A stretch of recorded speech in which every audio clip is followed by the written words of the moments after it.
Well, hello everybody and welcome to the Outback Quarterback Podcast for another week. And what a week of NFL football it was. It's the Week 2 review show, the Week 3 preview show, and we've got a whole lot to go through tonight. A new segment, another new segment. Doss will be wrapped, the Shelf of Shame.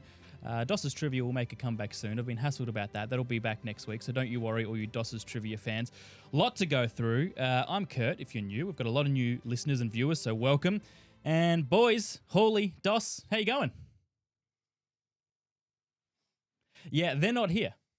They're not here. Their pictures are here. That's not a memorial, by the way. They are fine. They're just a little bit sick. So they will be joining later on. That's sort of why we're recording a little later tonight. Normally, obviously, we do it in the morning. Tonight's a night recording. Producer Jim has been working his butt off as normal. Episode 2. We'll get you a mic eventually, Jim, so you can contribute, but we're just keeping you under wraps for now. Great job. The boys will be joining us very, very soon, and it'll be... it's new technology. It's getting better by the week. We've got the ticker now. You can see that. And the boys will be joining us online after the quick game reviews. So all you Doss and Hawley fans, stay tuned. But James, I was thinking about why they're sick. Doss has been sick twice in 4 weeks now. This is the second episode we've delayed for poor old Doss and his ailments. And I'm thinking, after our discussion last week, it's probably because they would say they've had to work so hard all year going up and down that driveway, and it's just so steep, and they wanted the joke to keep going, and we're going to keep that going. But I've got a solution for them, because the best way, maybe the only way to get up my driveway, is heading down to Wayne Phillis Kia, Jimbo, and checking out the Kia Tasman. Now, 86 South Road, Main South Road, Reynella. I chatted to Matt and the team down at Wayne Phillis, and they said we would love to come on board and support the Outback QB. So we have new friends. Welcome. Thank you so much for joining us. What a team they are. The Kia Tasman, I hadn't seen it up close until about 3 weeks ago, and that is an impressive machine. I had a look at our stats from the 200-odd people who watched our full episode on YouTube last week. I know you're not on mic, James, but what do you reckon the split was, male-female, percentage-wise? Oh, there he is. He's on the mic. Oh, let's go. Maybe 70-30? It was 100% male. Literally everyone who watched the show last week was a man. And if you want a manly car, the Kia Tasman is the one. There is a demo sale across the range at Wayne Phillis Kia. Reynella, go check them out. Thank you very much, Matt and the team, for jumping on board and supporting us. All right, you know what? Considering I've got the bland background and that couch with all the colour is free, I'm going to switch over to there tonight, Jimbo. What do you reckon? Let's do it. Look at that. Oh, my gosh. Just exploiting every inch of Muscle Catch Studios. All right. Man, it looks good. Gee, this is comfy. I got Hawley here. I got Doss here. I'm with my boys. They'll join us in about 5 minutes. But let's go through our quick game reviews. I'm going to run through these quickly tonight. We'll be back in just a second with all of those quick ones.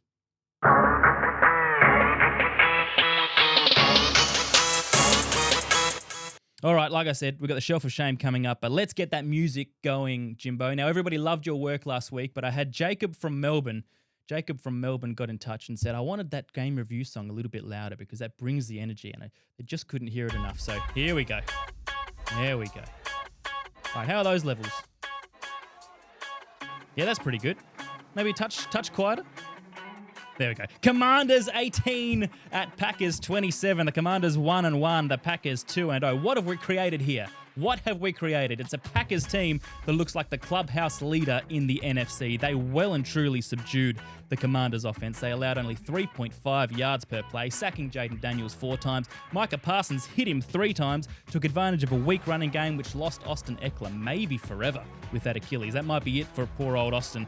And in hindsight, trading out Brian Robinson was a little bit of a crazy move. The Packers are humming on offense, 400 yards, 2 Jordan Love touchdowns, Tucker Kraft with a breakout game. The early window, the Seahawks 31 at the Steelers 17. The Seahawks offense clicked into gear with Sam Darnold's first win for his new side against ex-Steelers wide receiver DK Metcalf. Another century of yards for JSN, 90 for Cooper Kupp. He got going, and a welcome bounce back for Kenny Walker with 103 yards and a TD. As for the Steelers, offensive and special teams errors. Hello, rookie Caleb Johnson. 2 picks from Rodgers and a gutsy call of mine ruined already in week 2.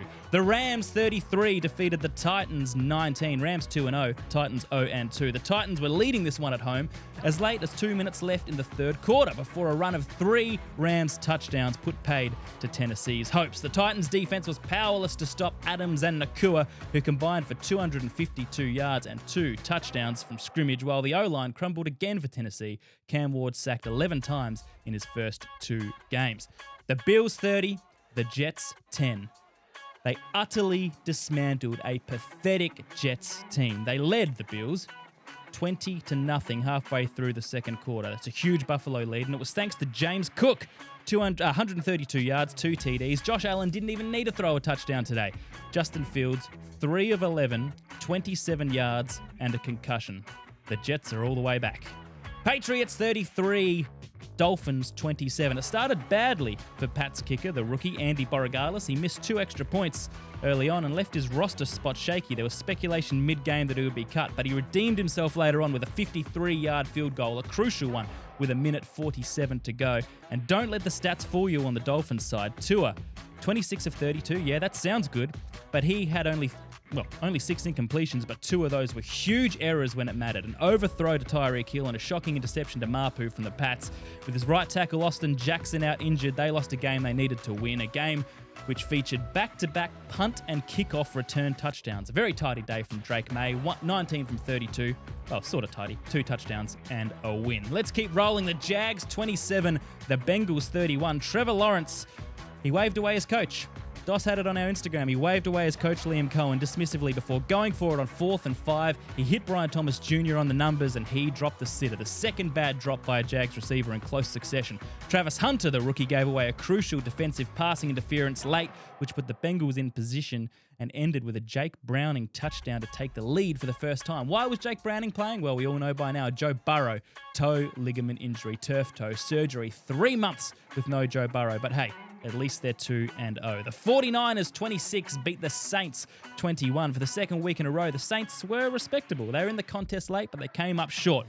With everyone seeing why Spencer Rattler was named starting QB with easily the best game of his young career, 3 touchdowns, but still no win. The 49ers keep a perfect start intact despite no Brock Purdy with his back injury, as Mac Jones slotted in perfectly, 3 touchdowns of his own in a professional performance, even without George Kittle.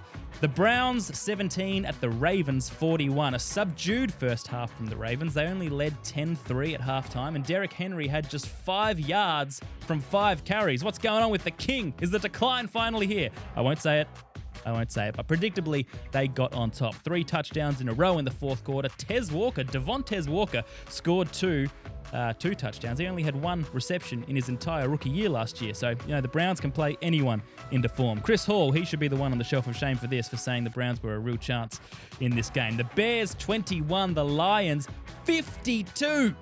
The Chicago Bears in the last 5 quarters of football have conceded 73 points. 10 touchdowns. That's 2 a quarter. We were worried by the Lions' limp offensive performance in Week 1 against the Packers, but don't worry, this team is back. They are all the way back.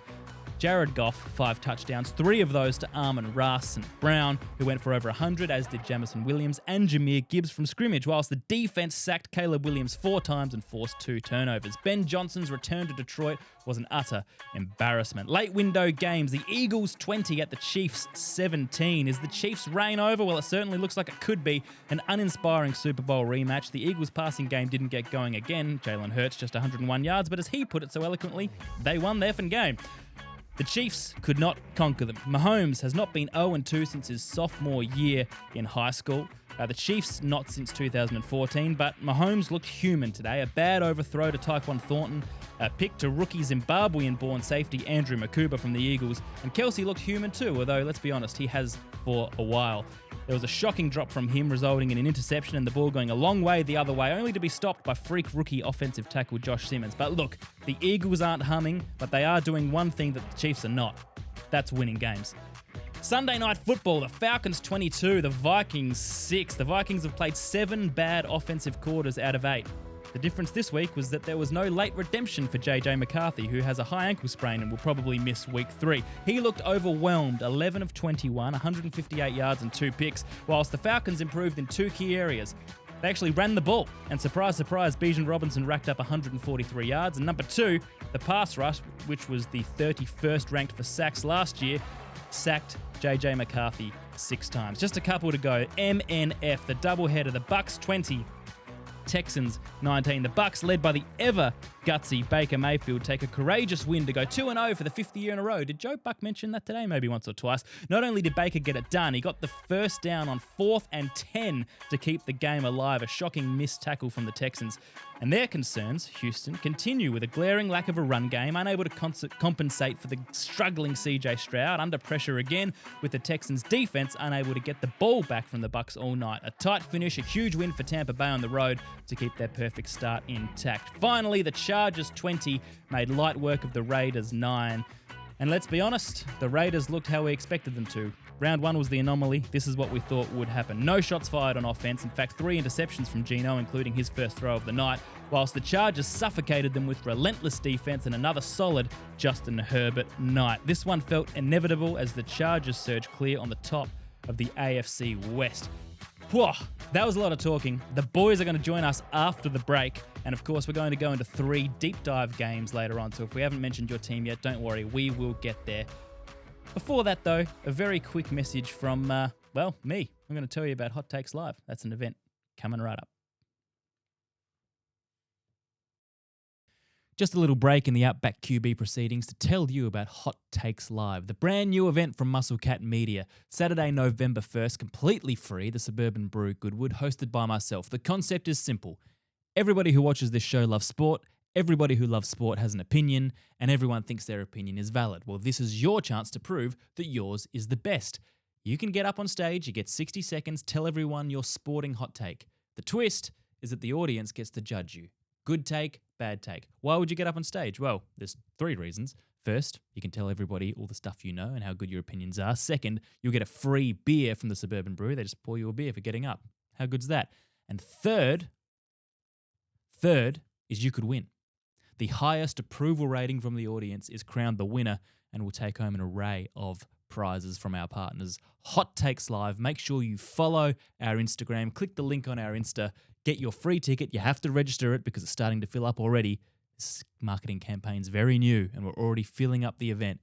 It's going to be a great night. Saturday, November 1st, completely free. Hot Takes Live, Suburban Brew, Goodwood. We will see you there. Do not miss out. All right, back to the show.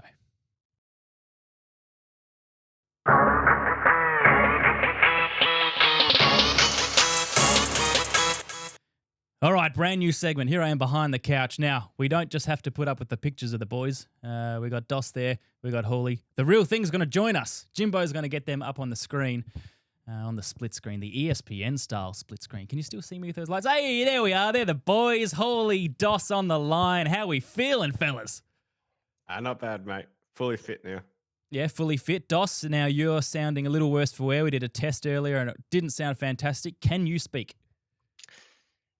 Fellas, how we doing? No, I'm not fully fit at all. Influenza A and battling immensely. Well, you're a trooper. You always show up for the Outback QB. That's what we love about you. Hawley, where does this put you on the depth chart? I mean, I'm the only one playing, but is Doss rested for the week? Are you QB2 at the moment? Or if it was a big game, would you get up? Yeah, I'm up, mate. Doss's weak immune system seems to hurt him. It's like having a poor offensive line. Just everything gets through to the quarterback. But no, I had a little scare yesterday, Curt. Woke up with razor blades in my throat and thought it's better off not risking it and infecting yourself. So I thought this was probably the safest option. And obviously Doss is very ill. So here we are. All right, selfless moves from you boys. It's weird, though. It used to be me that was getting sick every 5 seconds. I reckon I had a run of about 7 episodes in our early years where I was crook. Now, Doss, 2 in 4 weeks. Maybe we need to swap some notes or listen to what Hawley's doing. Well, Curt, this is what happened, you see, when you have people come and visit you and they bring viruses into your household. Are you going to name and shame? This sounds like a name and shame coming Go up. on, Doss, name and I shame. won't. I won't because it's family in all 3 instances of COVID and influenza both times. Well, that narrows it down. Any family, if you've visited Doss in the last 7 days, you know. He only has 2 family. He's got his mum and dad here. Could only be them. All right, boys, let's get on with the shelf of shame. Nice new segment because look, we've got these beautiful stubby holders and we like to do little visual gags. It used to be the pyramid of power, DOS. Now it's the shelf of shame. We're skewing negative on this show. It's a new year, new us, and more negativity. There are 10 teams, lads, who are 0 and 2. 10 teams that are 0 and 2. And we're going to try and decide between us which of those belong on the shelf of shame, because not everyone who is 0 and 2 means they've had a shameful start. Some have different expectations, but, you know, some should be on the shelf. So I've got it here, little title shelf of shame. You might be able to see that. I've got a couple of other things on the shelf as well. I want to make it clear, this segment is the shelf of shame. But this segment of the shelf, this separate one, this is the shelf of honor and goodness, right? Because it's brought to us by Coast and Smoke. coastandsmoke.com.au. We've got the drop-in jerk, we've got the surf paddle grill, we've got the Southwest rub. 10% off. Use code OUTBACK. We're having the Kansas City cook-up with Jimbo soon. It's barbecue season. Get around them. They're one of the big reasons this show is getting better. Them and also 4 Bros Coffee. I've had 3 of them today. It's too many. I've got to slow down, but it's just damn good stuff. Our code OUTBACK, 10% off. Make sure you get around 4 Bros Coffee. The other thing we've got up here as well, and I asked you about this today, Dos. I want to make sure that my information is correct. I've got the Comment Hall of Fame up here because we have had some big names, really big names, comment on our Instagram posts over the last little while. Number 1 on the Comment Hall of Fame is Terrell Owens. Number 2 on the Comment Hall of Fame is Austin Eckler. And that was on the one, DOS, where you were mocking him for doing the first down symbol. And then he commented, and we had to backtrack like idiots. When they were down 63-20 to the Raiders, yeah, and you got the first down. Yeah, that's right, with about 5 minutes to go. So they're the only 2 players that have commented. So number 3 at the moment, I've just put Ronnie Maidment, your mum. So we need another player to replace Ronnie, but she's currently 3rd on the power rankings. Holy, will Josie be upset with that? She will be, as she was the first host of the podcast. Yeah, well, she got a special Hall of Fame. I don't know. I'll come up with something for Josie. Can we add in another Hall of Fame, Curtis? Yeah, sure.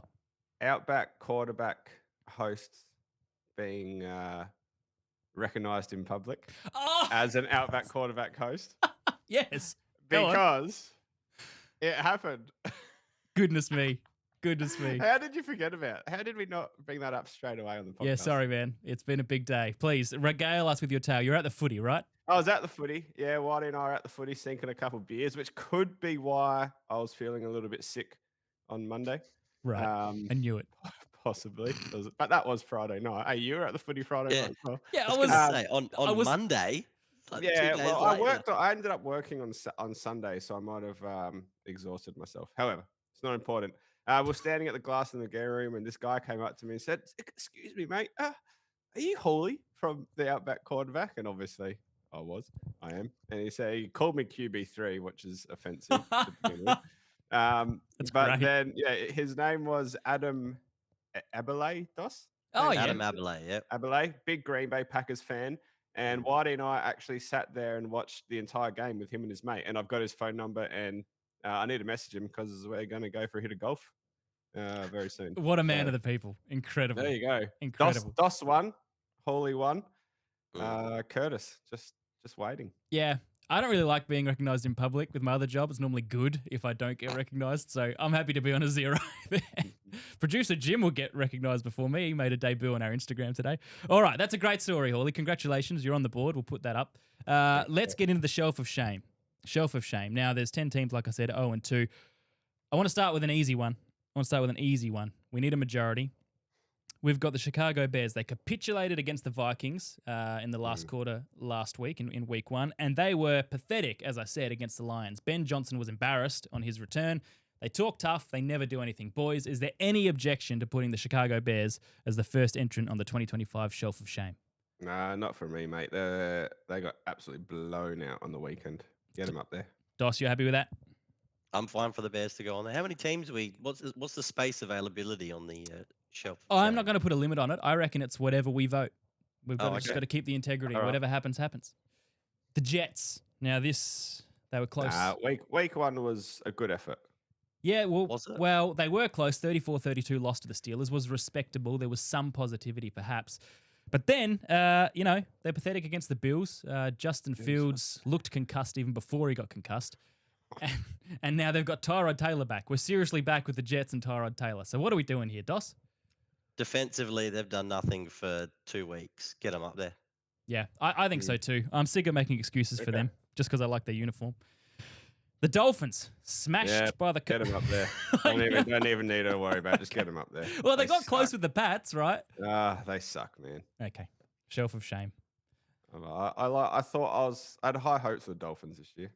I didn't. I was bagging them all off Yeah, season. you guys didn't, but I did. Okay, I'm Cleveland not Browns. sure why you did, to be quite honest. But anyway, Cleveland Browns is an interesting one. Very interesting. They missed the win in week 1, mainly due to missed kicks, which is a popular problem for the Browns. And then they got smashed by the Ravens. I don't know why you previewed this game last week. It was an outrageous choice. Let me just have a look, because Dos, did you say yeah? So I stand by that, because Cleveland had more yards than Baltimore. yeah. So they've outgained. That was a comment I sent through to you boys. They outgained Baltimore on the weekend and That's got amazing. smashed. And last week. So what do you say? They're the first team ever to outgain their opposition in the first 2 weeks and lose both weeks. First time they've done it in their franchise history. Oh, they've done it. So I think they can hold steady for a minute, Curt. We can't put everyone up there. No, I agree. I think the fact that they got close to the Bengals, yes, they lost it in a Brownsy way, but they got close in week 1. That was probably more than we expected. I'm happy to keep them off. Give them another week. All right, Dos, your thoughts on that? Yeah, all right. Borderline. I mean, you can still vote for them on the shelf of shame, but it's 2-1, so they'd stay off anyway. Now, let's look at an interesting one. I know you guys want to get to this. The Kansas City Chiefs. Now, they're 0-2, and I've said it, and it's in the ticker along the bottom. First time that they've been 0-2 since 2014 with Alex Smith as QB. They were close with the Chargers in Brazil, but they lost. It wasn't terrible, wasn't good. They were close against the Eagles yesterday. It wasn't terrible, it wasn't good. What do we think? Where do we put the Chiefs? They're actually 0-3 this year, and I think they're the only team in the league that is 0-3 this year, because they lost the Super Bowl earlier in the year. Different season, but the same year. So I'm putting them up there. Just trying to think if there's any other team that lost a playoff that's now gone 0-2. Well, they're not 0-3, mate. It's a new season. Obviously, they're not 0-3. That's why I said this year, not this season. It's a terrible call. Dos. It's the truth. Dos. They're 0-3 this year. About all the other teams that played in no, they're not actually 0-3 this year because they won playoffs to get to the Super Bowl. Remember the playoffs in January? They're 0-3 in their last 3 games. You might not be able to hear properly with the connection.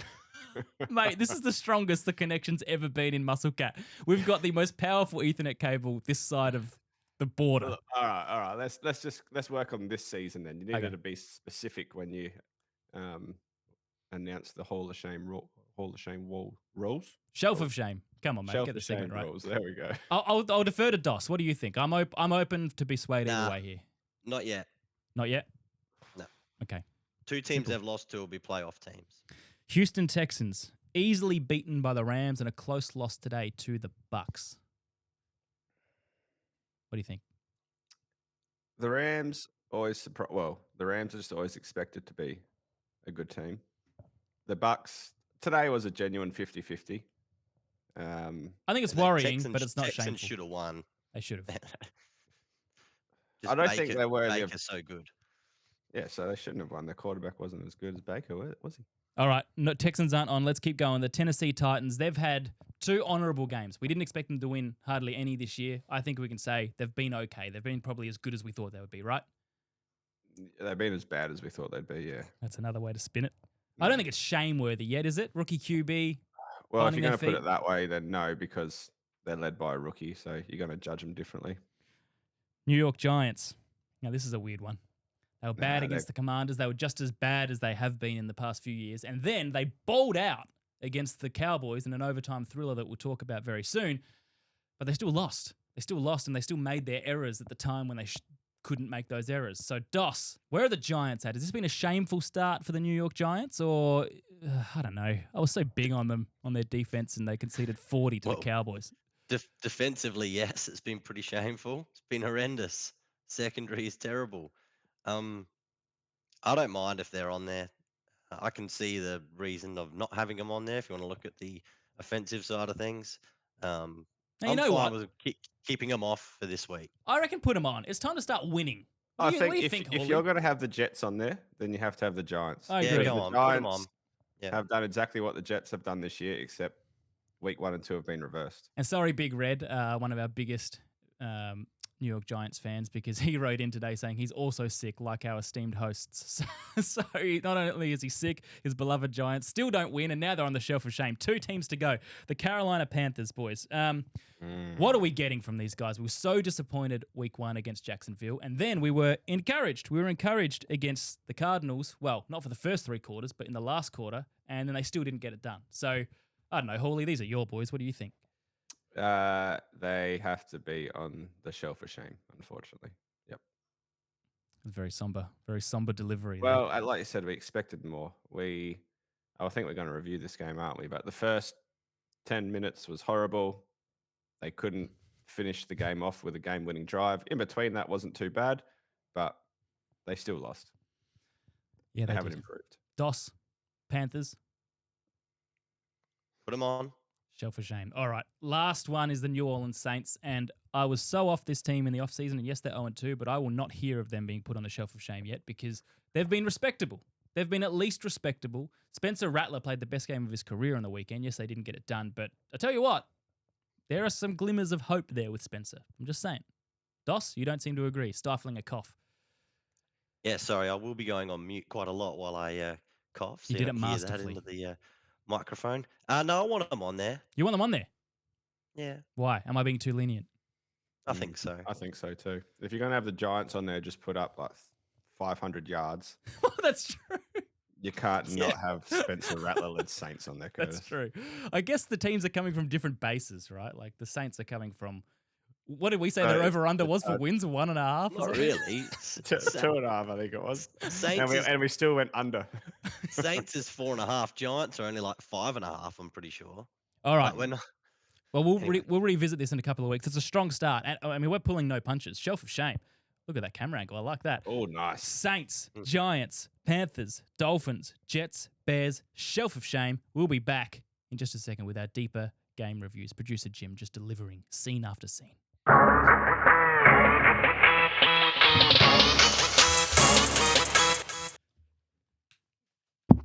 Yo! Made it. Hang on, my laptop's behind here. Oh, smooth. They won't notice that, will they, Jim? Nah. All right, deeper game reviews. Let's get into the ones that we haven't quite gotten into yet. The Giants, the Giants 37, the shameworthy Giants, the shameful Giants, we should say, 37 at the Cowboys 40. The Cowboys, that was their first win. They're 1-1. The Giants 0-2. And fellas, the last time that this game was given the ignominy of an early window time slot was 20 years ago. And boy, did both teams respond with a vengeance. They said, please don't put us on an early window again. We deserve prime time. One heck of a game. Incredible. Overtime thriller. Peak 2013 Russell Wilson for his new team. The Giants, as we said, put up 500 yards of offense for the first time since 2014. And they still lose. They still lose. Over 500 yards and they still lose. Like we said, the one big Russ mistake happened at the end when he bit off more than he could chew, the very worst time. And then it was Brandon Aubrey's golden mule boot that sunk the dagger into the Giants. So, Dos, why don't we start with you? Your reflections on this one. It's there were so many key events in this that it's hard to know where to start with the recap. But how did you interpret, I guess, the Cowboys in their final moments and the Giants in their capitulation? I'm glad you made the prime time reference because that was the first note I had was the one time that they're not on prime time they put on this performance because usually it's garbage on Sunday night football or Monday night football between these two teams, or it has been of recent times. 41 combined points in the last quarter, 17 points in the last 52 seconds of regulation, and then 5 combined possessions in overtime. Like, it is wild. And Russ was hitting on every deep ball until that last moon ball. Yeah. Malik Neighbors looked awesome. He was catching everything. Wan'Dale Robinson, and Russ was ripping it. He went throws over 20 yards. He was 7 for 11, 264 yards, 3 touchdowns, and of course that one interception right at the end of the game. But if I look at the Cowboys side of things against that Giants offense, they got some concerns, Curt, and that secondary. Yeah. Like, I know Deron Bland's injured, and they went pretty well against the Eagles, but far out. Malik Neighbors, he was burning Trayvon Diggs. And, the Cowboys were playing like 98% zone coverage, but they were all over the place. And it was like they didn't understand the schematic at all. And Russ was just throwing the ball between the safety, straight down the middle. And the thing that I found interesting, fellas, was Washington last week brought the heat, brought the blitz against that Giants offensive line, which looked bad. And Russ had no time. He got smashed last week Mhm. against the Commanders. Eberflus only blitzed Russ 7 times on 45 dropbacks. There was no pressure from the Dallas pass rush at all, considering what the Commanders did the week before. But luckily for Dallas, they have Dak Prescott, who loves playing the Giants. 14 straight wins now versus the Giants, which is an insane win Wow. streak when you think about it. And outside of that ugly pick um, early on, we saw why when it comes down to just pure passing, that's where Dak Prescott excels in a game like this, just up and down the field. That's Like right. he will make the tight throws. That throw to George Pickens, which set up the field goal or the game winning field goal, was absolutely amazing. So we got to see the CD Pickens Dak show against a very ordinary, or both teams' secondaries are very ordinary. Um, but it was a good, fun game. And that suited Dallas, that type of game. It did. And we saw, like I said, the really good Russ and the Russ that you think for the Giants are. That's why Jackson Dart is not playing just yet. But still, there were crucial errors when it mattered. There was the one that he fumbled by himself, and there was the missed throw with Wandale Robinson, who had a breakout game, the best game of his career by far, but he sort of misread the route. He slowed down too early, the misunderstanding. There's that stuff. And then, as we said, the Donovan Wilson pickoff as well for the Cowboys. If you're to take a big positive from this game for the Giants, it's the connection between Wilson and Neighbors, because that's the one thing that just has to be there, right? And Yep. it was there. It was there. Neighbors was absolutely massive. He had 2 touchdowns, 167 yards, was it? I haven't got it in front of me, but huge game, and he looked incredible. Even that touchdown late, it was basically a face mask. He got his helmet ripped and turned, and he still takes it in 2 hands. The touchdown earlier in the game was an incredible contested catch as well. So he was flying. That connection was there. But it was Aubrey again, a 64-yard field goal to send it to overtime. And these are opportunities that the Giants give you, right? And it's not much of an opportunity for many teams when it's 64 yards, but when it's Brandon Aubrey, you can't give him that. They even said, Schottenheimer, the head coach, said afterwards, we would have gone for the field goal from 70. We trust him from 70-ish. That's how good this guy is. Sure enough, ties it, 37-37, sends it to overtime. And then there's all these little things that lead to the 46-yard field goal winner from Aubrey at the end. So, Holy, I know you're ecstatic because Cam Scatterboo scored. The human marble he started to roll. There was that, and there was Jackson Dart that came in for one play, and you got excited. You thought they were replacing Russ, who was on 480 yards at the time. Oh, I couldn't believe it. I thought this is the stupidest move I've ever seen. But yeah, Curt, I was very happy with Cam, the human marble. RB1 now in New York. He's the man out there. Is that confirmed? This game was genuinely a fantasy football player's dream.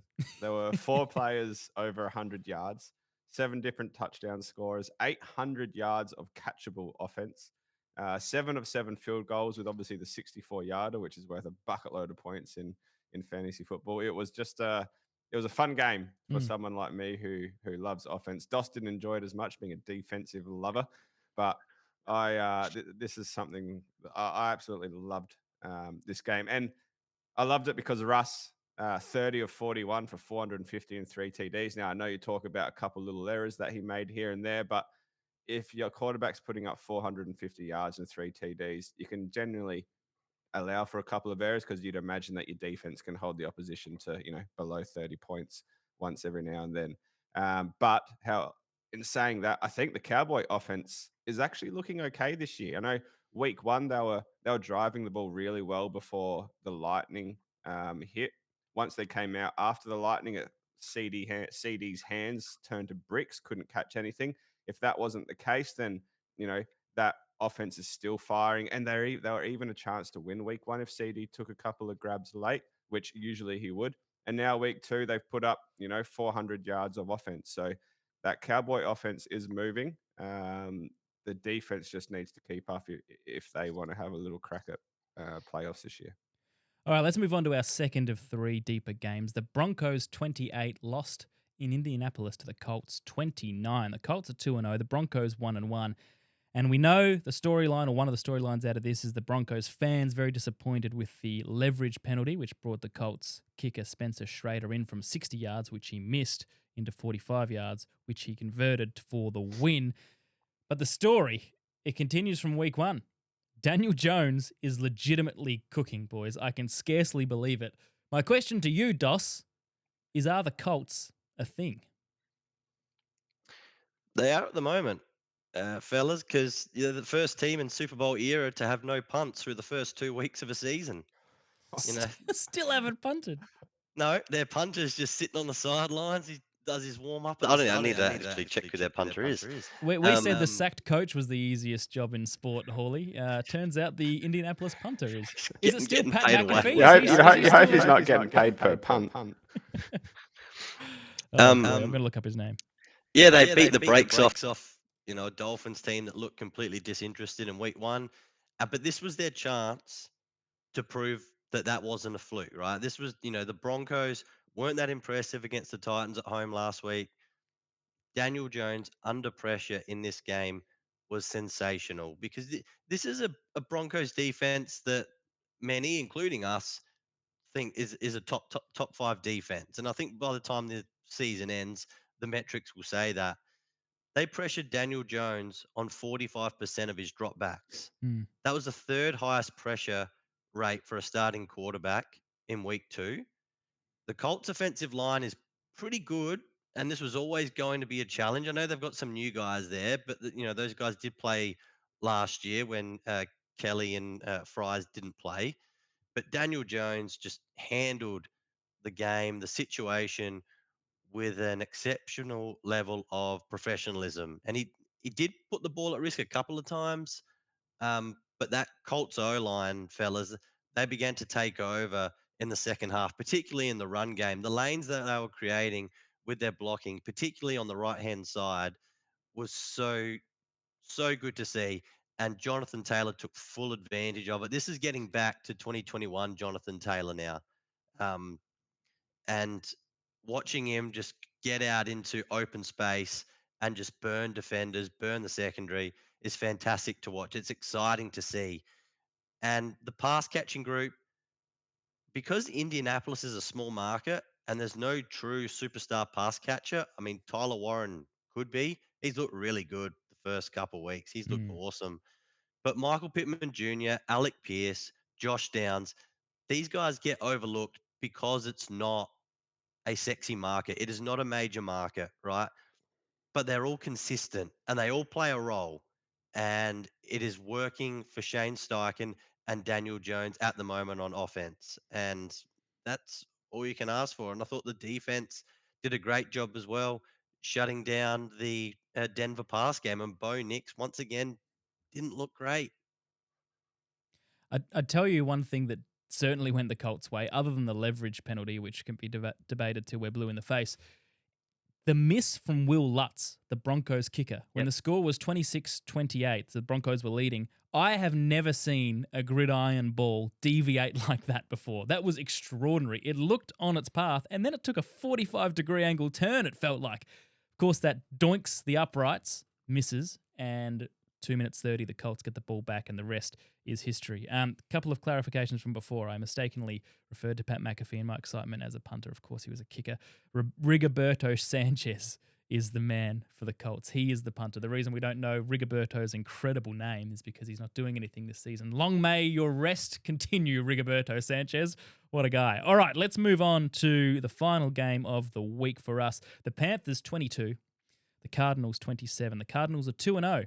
Boy, it's a shaky 2-0, but it's a 2-0. The Panthers 0-2. Bryce Young, you said it before, Hawley. He had a horror first half, making us all think that all that hope was gone. All the hope that we hoped was real hope did not look like real hope. It looked like he was gone. And then he turned it on in the second half, particularly very late, led the charge, 3 touchdowns, only to fall short as the Cardinals and Kyler Murray committed their familiar late-game mistakes. There was an onside kick recovery from Carolina, which made you think, could they do this? And then the Next drive was just awful. They could not capitalize on all their possession late, boys. This was the story for the Panthers. The game was there for the taking, and in, 8 plays, they only moved the ball 5 yards Yep. outside of penalties, which they got about 35 yards or 40 yards worth of penalties. So they kept moving it, kept getting first downs, but none of it was their work. Chuba had 1 carry, and that was it. The rest was just incompletion, missed throws, getting stuff behind the line of scrimmage. I mean, Doss, it was bad. It was bad when it mattered. I'm glad you mentioned that final drive because that was my note here. 8 plays for 5 yards. It had 6 penalties in that drive. 6 penalties. Poor Ronnie Torbert spent about 20 minutes talking in the last quarter. He sounded like you just, by the end. He was just on the mic the whole time. I felt sorry for him. Picking laundry up the whole time. And the Cardinals did everything they could to lose this game. And as soon as I saw that Kyler Murray 4th quarter interception, I was straight into our group chat because this is exactly what I stressed all off season that he needs to get out of his game because it cost the Cardinals wins last season and it nearly did this week as well. Yep. You know, earlier in that drive, he did so well to avoid being sacked. He scrambled for 30 yards. He was dancing and cutting. He made defenders miss all over the place. And he got the ball to the Panthers' 19-yard line. They're up 27-9 early 4th quarter. And then 3rd and 3 at the 12-yard line, an interception to DJ Wanham. And then the Panthers go 88 yards, get the touchdown. Cardinals 3 and out in 34 seconds of game time. Another 76-yard drive touchdown to Carolina. You mentioned the onside kick recovery and then that disastrous 8-play, 5-yard drive at the end there, which was just crazy. But that is not what we want to see from Kyler Murray. That game should have been iced on that drive early in the 4th quarter. And it's those interceptions that he's got to get out of his game. It's just unnecessary. Didn't need to do it. 100%. I'm just going to acknowledge Noah Hill, our long-suffering fan of the show and huge Cardinals fan, because it's been a bit rough for him over the last few years with the Cards, but they're 2-0, man. And even though if I say it's a rough 2-0, it's 2-0. So take that and run with it, Noah. I hope you're well. I just want to talk, Holy, very briefly about the offense of the Panthers. Now, we know the good, the bad, the ups and downs, but if we take the positives, 2 positives here, similar to the Giants with the Russ Wilson and Malik Neighbors connection, we need to see a Bryce Young and Ted McMillan connection. And boy, that's there. That's there, 100 yards. And then they've got Hunter Renfrow, who a lot of us question. They've brought this guy basically out of retirement, off the streets, and got rid of Adam Thielen. 2 touchdowns for Renfrow yesterday. So some positivity there. Yeah, I like the tech connection so far. I mean, the first week was week 1. It was what it is. But he had 10 targets. I think he had 100 yards. He played quite well. He was obviously Bryce's go-to guy. The main issue for me is their offensive line. So if you shoot back to the Colts v Broncos game, we're talking about quarterbacks sitting behind good offensive lines. So Daniel Jones was sacked once, and Bo Nix wasn't sacked at all. So there was very limited pressure coming at those guys in terms of being hit by a defensive player. They jumped back over to Carolina Panthers, and Bryce Young was sacked 4 times and hit 10 times. So the little fella was smacked in the face 10 times by these big old defensive guys. Meanies. And you can imagine why Bryce is running around the pocket, panicking, because he knows if he holds the ball for half a second too long, he's dead. Daniel Jones, he was like that for 2 or 3 years with the Giants. He's gone over to the Colts now where he's got time to throw the ball and they're putting up points. They're playing really well.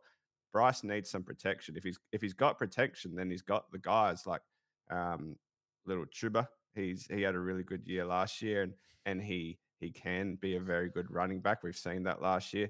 And now Ted McMillan and Hunter, there's 2 guys that he can throw to. He just needs some protection and some time to get the ball out of his hand and make a good decision. So hopefully they stick with him for the entire year and then upgrade that offensive line next year and really let these guys develop together. All right. That's the deep dive games. We've got another new seg, the weekly MVP, coming up in just a second.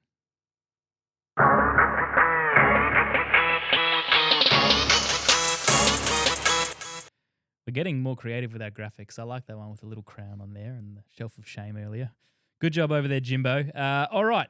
What we're going to do now is Clearly, we're not doing the system from last year, boys. It was a lot of work doing 5-4-3-2-1 every week for every game, especially when Hawley abandoned the task halfway through. Remember that, Hawley? You just Yeah. said, I'm not doing it anymore. Oh, I didn't say that. You offered to do it. So I just said, Well, yeah, that's sure, because you you do it. just stopped putting your votes in.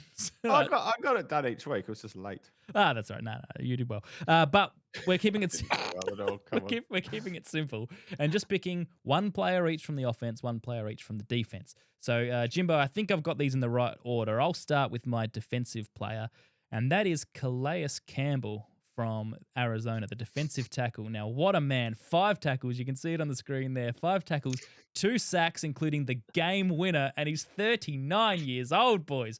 I love watching him do well because he's older than all of us, and we've already started to develop a complex about how old we are at 35 years of age each.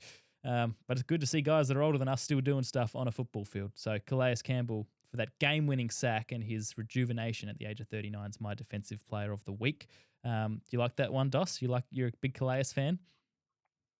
I like Calais Campbell. Yeah, he wasn't great last week, No, but he was much better this week. he So was. good on him. No, good on him. I'm giving him some pop. And my offensive player of the week is, of course, I mean, you guys knew I was going to pick this guy. It's Jared Goff, the Detroit quarterback. 23 of 28, 334 yards, 5 touchdowns. Absolutely embarrassed Benny Johnson and the Bears. And Johnson's return to Detroit. Our boys back. Hawley, you know I have that theory about Jared Goff that every 5 weeks he has just a shocking one. Do you think that was just last week? Do you think he just got it done early and the next one's in week 6? I drafted Goff in a couple of fantasy leagues and I was quite disappointed. And then I realized, it's just his monthly or 5-weekly week off, and he Yep. just had it at the start of the year. So that's fine. He's back to normal now. Also, didn't get sacked, didn't have a fumble. It's as close to a perfect game. It wasn't a perfect passer rating. He got a 156, and a perfect is 158.3. So maybe he needed one more completion to get a perfect. All right. I think, Dos, it's over to you for your offensive player of the week. Well, my offensive player of the week is Jonathan Taylor. Absolutely awesome. He played 66 of the 71 snaps, 165 yards on 25 carries at 6.6 yards per attempt. He was important in the passing game as well. He had a 43-yard reception in there, touchdown, and in pass protection against that Denver front seven, he dropped back to block 6 times, and Daniel Jones was able to make 5 of 6 of those attempts. So not only did he get it done carrying the ball, he was also vital in the pass blocking game too. So I've gone with Jonathan Taylor for mine. And your defensive player, it's a man that you are, I would say, deeply in love with from a football perspective. Oh, he's so good. Fred Warner. If I could do a Collinsworth impression, I would, but I can't. Well, you can. Yes, you can. You do it every week. Well, this guy, Fred Warner, no, I can't do it. My voice is gone. The huge fumble on Alvin Kamara with 2 minutes left in the third quarter. That ensuing drive then resulted in a Mac Jones to Juwan Jennings touchdown, and that basically sealed the game. He recovered another fumble. He had 4 defensive stops. He broke up a pass, and that's before you start going into any of the PFF grades, for run and in coverage as well, run defense and coverage. So he was sensational, made stops all over the place. And, we said for the 49ers to win games this season and to play well, Nick Bosa and Fred Warner have to be at their best, and they have been to start the season. All right, Hawley, give us your offensive man. I think I know where you're going here. My offensive man is Malik Neighbors, fellas. 9 receptions, 167 yards, 2 Ds, which is a wonderful stat line in itself. But the thing for me were the catches he took in the end zone.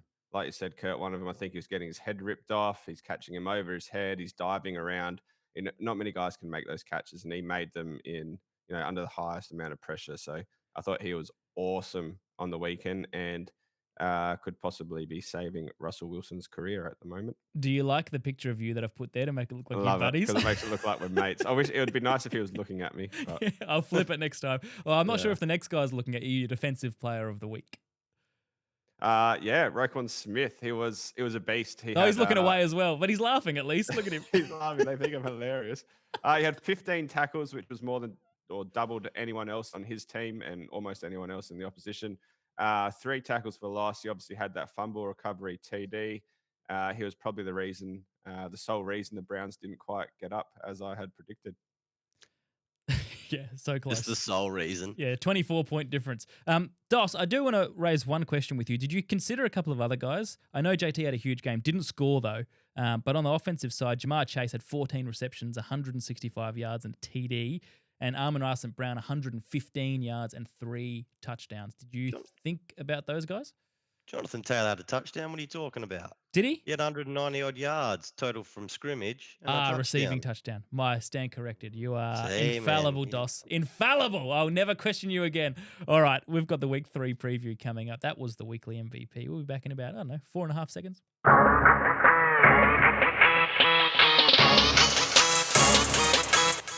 All right, old Jimbo Jones, the Kansas City Kid's going to get the games for week 3 up on the screen. Boys, you have made your picks, and by picks, I mean the game that you want to preview. Look at that. Look at the wonders of technology. We start Thursday night football, Dolphins at Bills. This looked tantalizing about 2 years ago, and now I don't know what the heck we're going to get here. This would have been an offensive slugfest, shootout, but I think this could be one of the biggest thrashings of the year if things continue the way they're going. The Dolphins at Bills, a big AFC East game for the Dolphins if they stand any chance of doing anything this year. But holy, the next game is the one, the early window. You chose this one. 2:30 a.m. Oh, yeah, it's battle of the backups. The battle of the backups. This is exciting. People will be interested in this because... Go on, justify this. Okay, this will be a shootout, fellas. I'm telling you right now, this is a shootout. Jake Browning, 2 years ago, he started 7 games, and he was 4-3, and he threw it for 70% completion rate. How many other quarterbacks that year threw at 70% completion rate, Curtis? Zero. He was the most efficient quarterback of the year through 7 games. He was the sole provider to that team of almost 300 yards and 2 TDs per game. He's not a dud. A lot of pundits are worried about Higgins and Chase Brown. I think Jamar Chase should still have his regular production because he'll be the guy. But I don't see any reason to be worried. These guys can still put up points. The O-line isn't any better than what it was 2 years ago. So I'm still backing our other JB to really rip it up and put some points on the Vikings defense. However, the Vikings, well, JJ McCarthy could probably not have been much worse than what he's been so far through his first 2 starts. 7 of 8 quarters were pretty poor. Obviously, one good quarter last week. But now in steps a Sam Darnold-like quarterback in Carson Wentz, fellas. And what did Sam Darnold do last year? Tore this place to shreds. The bloke, Carson Wentz, that is, he was almost an MVP winner about a decade ago. But he can throw the footy. He can run an offense, and that's all the Vikings need. About a decade ago. 2017. It's 7 years ago or 8 years ago. But that's all the Vikings need at the moment. They just need someone that can run the offense, can be efficient enough. And JJ can't do that at the moment. He's not experienced. He doesn't know where he's going with the ball. He can't call plays. Carson can walk in. He can do that. And that is why, fellas, I think that these two will put up some big numbers, and it will be forever known as the battle of the backup. Ollie, I love your optimism. The reason I repeated your call of about a decade ago is because, yes, he could run an offense efficiently in 2016, 2017. He's since played for the Colts and looked about as useful as debuted, game 2 But we're not JJ talking McCarthy. about the Colts. We're talking about Justin Jefferson, Jordan Mason, Aaron Jones injured. Dosso zero. Yeah, but look, the Colts have turned TJ Daniel Hockenson. Jones into a freak. Sam Darnold was never a good quarterback until last year. He's a better quarterback than current Carson Wentz, man. Carson Wentz is not going to come in and dominate. We'll No way. We'll find out this week. We'll find out. All right, we've got to have some sort of over-under here. Points. Carson Wentz, I think, because the Vikings put up 4 touchdowns. That's 28 points. Okay. That's not good enough. No, that's good enough. They're not getting 28 points. No way. What's on the line here, Dos? What should the wager be between me and Hawley here? I don't mind that. I was actually just looking up to see what the line is for this game. It'd be mid-40s, I imagine. Okay. 'Cause Well, I, interesting. yeah. I mean, I love a battle of the backups more than anyone. Well, perhaps not more than you. I think Obviously. I am Carson. interested. I think the Vikings put up points this week. I want messages from you at 2:31 a.m. saying you're awake and watching that. I can't wait. I'll be watching. Don't you worry. Let's move on to the rest of the early window. Texans at Jaguars. That's a big AFC South game now, considering how those teams have started. And another AFC South game to follow. The Colts at the Titans. Banana peel game there, DOS for the Colts, or are they just going to roll on? No, Colts will win that game against the Titans. They can get it done against Denver. They should be able to take care of Tennessee, mate. Good call. Raiders at Commanders is the next one in the early window. Interesting to see how Daniels Daniels is out. Is he out or is he doubtful, boys, at the moment? Knee sprain, MRI, fellas. Still to be determined. Game time decision for Jaden at the moment. Okay. So as of Tuesday night, Adelaide as time. of now, time of recording, he is playing. Okay. Rams at Eagles, DOS. That's the one that you wanted to talk about in a little bit of depth. You're excited. Oh, well, it's rematch of the snowy 2024 divisional round. Oh, And you got both teams 2-0, and Jalen Hurts going for his 18th straight home win at the Link. And if we look at Philadelphia's week 1 result against the Cowboys, Los Angeles should feast a bit on this Eagles defense. I think there's some glaring weaknesses because whoever plays opposite Quinion Mitchell at the second corner position is currently a liability for this defense. Adoree Jackson, awful in week 1. And if you're Eagles fans, you've got to be worried about the Puka Nacua, Devontae Adams tandem. Because even you go back to last January, the Rams offense, through the air, passed for 291 yards, and they outgained Philly in that game, 402 yards to 350. So the only thing where they struggled is Saquon Barkley, because the 2 games last season he played against the Rams, he went for 460 rushing yards, 74 receiving yards, and had 4 total touchdowns in those 2 games. So he does love playing against the LA Rams. And I expect, given what their passing game is looking like at the moment, work in progress for the Eagles, that he's going to be relied upon heavily in this game. But the Rams' defensive front also gets a chance to test itself up against the best defensive line in football.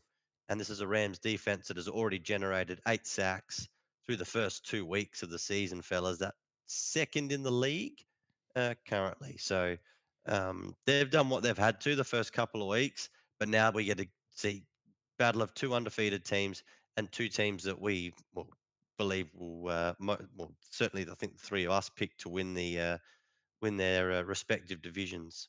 If the Rams win this, do they become the NFC favorites? No. Why? Who remains favorite?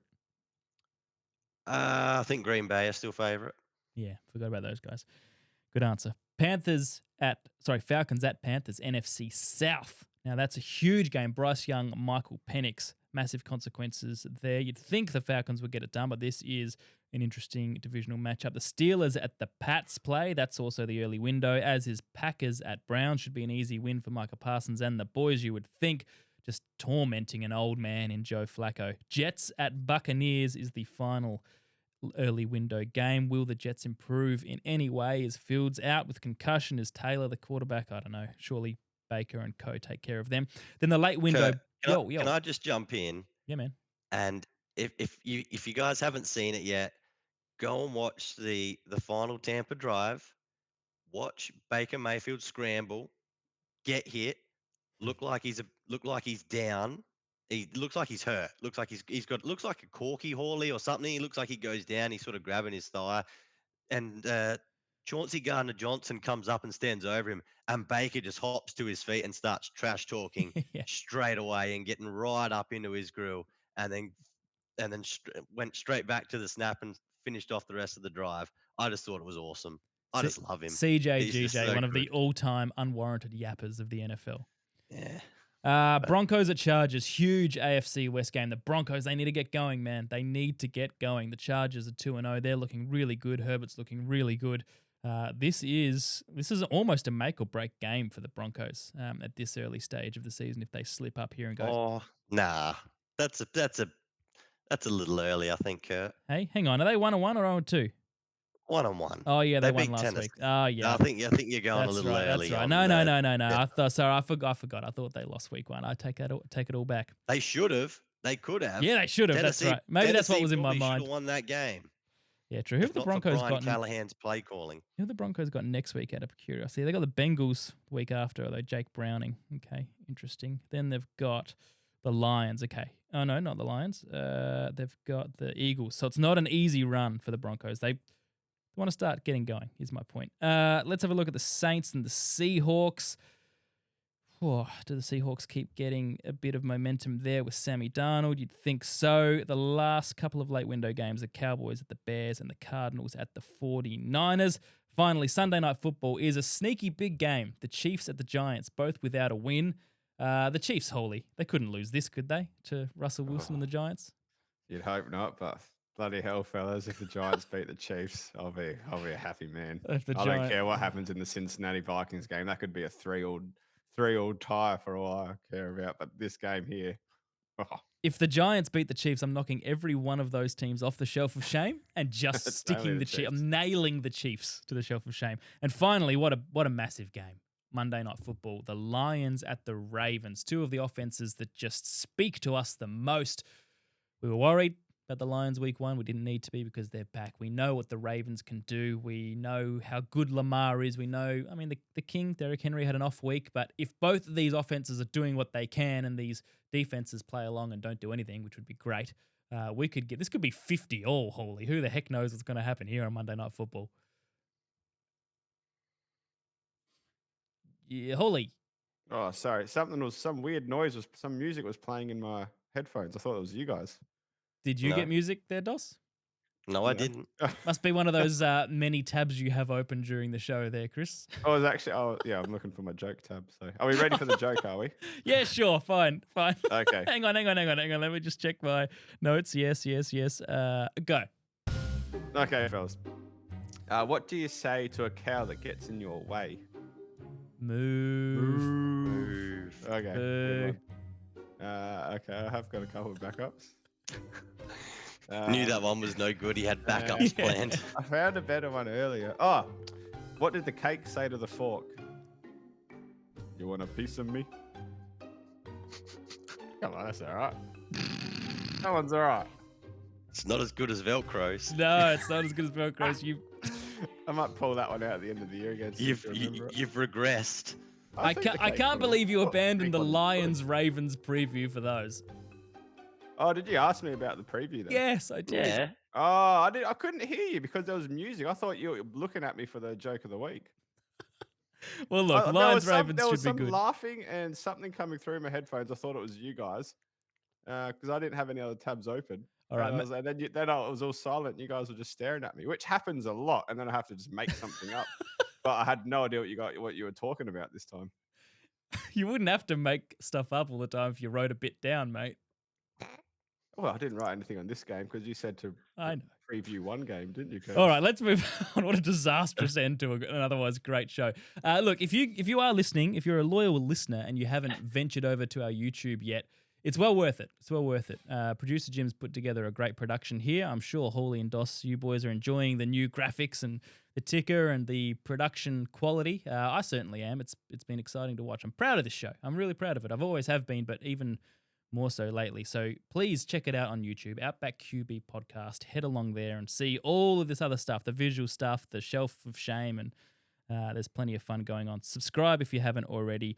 Thank you very much again, Wayne Phillis Kia, Main South Road, Reynella. There's a demo sale across the range there. Get and have a look at the Kia Tasman. Oh, Jim, I meant to say that Matt at Wayne Phillis, we were talking and he goes, oh, if you just head out the front, you'll see the Kia Tasman, the camo one out the front. And I was like, well, that depends how good the camo is. He's laughing off screen. It was better than yours, Ollie. Suburban Brew, thank you very much. Four Bros Coffee. Head to fourbroscoffee.com.au, code Outback, 15% off. Good coffee. Make sure you get into it. And coastandsmoke.com.au, 10% off, code Outback. They make this show happen. Thank you, Dos. Thank you, Hawley. You boys were terrific.